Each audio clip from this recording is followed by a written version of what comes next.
Good morning. It is May the 4th, and if you are a Star Wars fan, you know what day it is. Today is about 55 degrees and sunny. We've had a couple of really nice days in the 70s, and I've been really enjoying being outside working in the garden. I still have quite a bit to get in the ground, and honestly, planting in my yard is not an easy task. You run into tons of rocks. It tends to be a pretty long, drawn out, miserable experience, and then figuring out irrigation is always such a conundrum for me. The garden is bursting with blooms everywhere, and I am enjoying everything I see. 95% of what you see are all perennials, which is making me so happy. I have some calabacoas to plant in this bed, but I haven't been able to get myself to pull the poppies out yet. This stand of poppies seeded itself this past winter and is looking beautiful. You can still see that the flowers are closed here because they've been in the shade. These flowers are in the process of opening, as some have been in the sun. And the ones up on the retaining wall are fully open and looking gorgeous.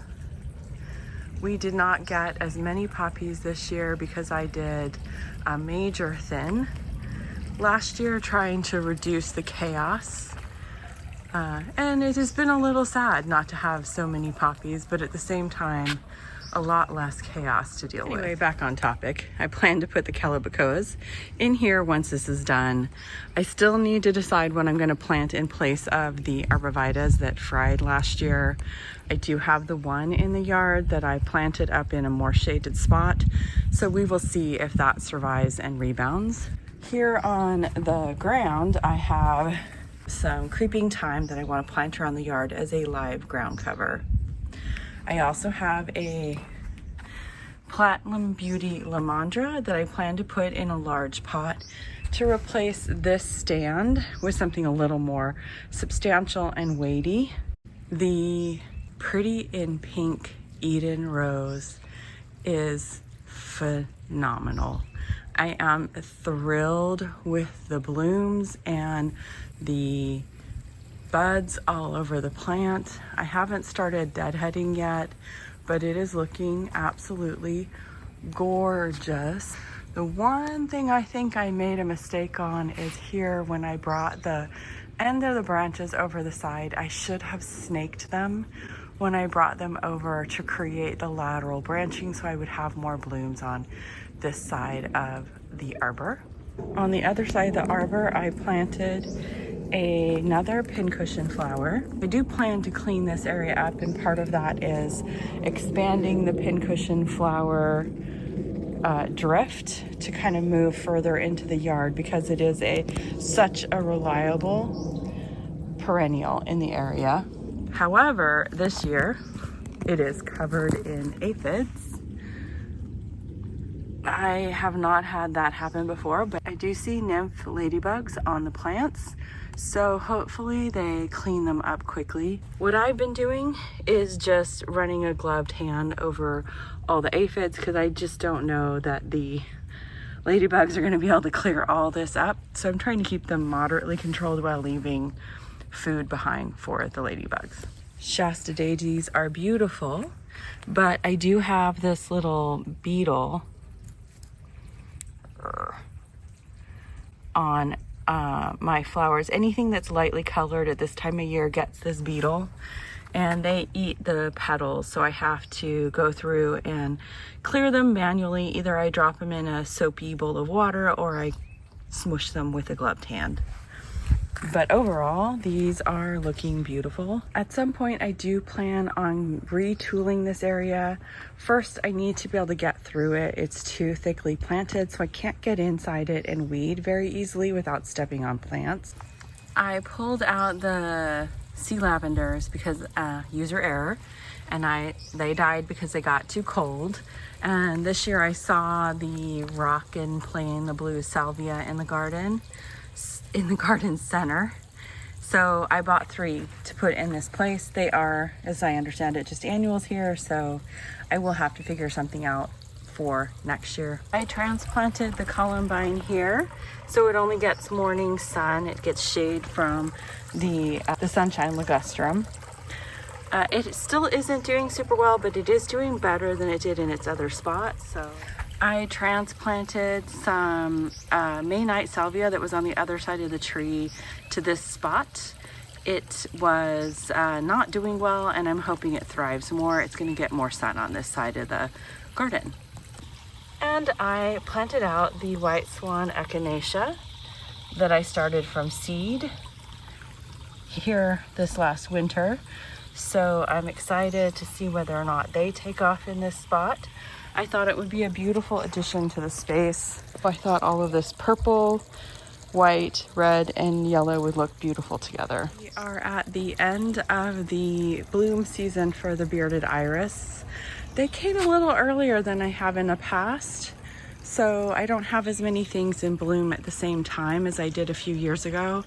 I do need to move this orange rocket over because this tree, it turned out to be a Wichita juniper versus a blue arrow juniper, so it's going to get bigger than I expected. So I need to clear out some of the bearded iris and move the orange rocket over to give it more space to do its thing.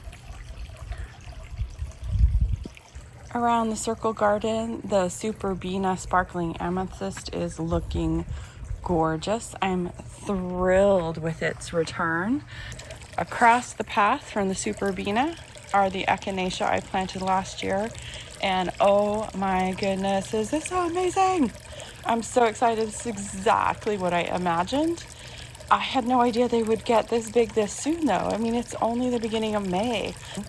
Behind that, I have the lyrical white salvia, which has been blooming and is a pollinator magnet. There aren't a lot of pollinators on it right now, but gorgeous.